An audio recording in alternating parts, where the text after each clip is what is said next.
ইয়াশ, তোমাকে আমি সারা জীবনের জন্য ছেড়ে চলে যাচ্ছি। আরে আরে অ্যানি, দাঁড়াও তো। আরে সাইডে যাও। আরে আমাকে তো ইয়াশকে বাঁচাতে হবে। আরে আরে ইয়াশ, ইয়াশ তুমি সাবধানে চলতে পারো না? তুমি বাচ্চা না। অ্যানি, তুমি তো আমার ওপর রাগ করেছিলে, তাহলে কেন বাঁচালে? আরে ইয়াশকে তো আমি ভালোবেসে ফেলেছি। বন্ধুরা, এরপর যখনই আমি ক্লাসে আসি, আরে এরা সবাই কিভাবে বুঝলো আমি ইয়াশকে ভালোবাসি? ইয়াশ, এইসব কি? এদেরকে সবাইকে বলো আমরা দুজন ভালোবাসি না।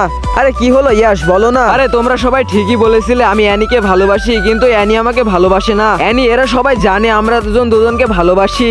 আরে এখন লজ্জা পায়ও না? আরে আমি তো অনেক লজ্জা পাইতেছি ইয়াশ। আরে দাঁড়াও।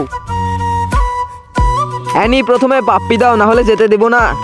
আরে এদের সামনে আমি কিভাবে পাপ্পি দিব? আরে না ইয়াশ। আরে অ্যানি, তুমি কোথায় ভাগতেছো?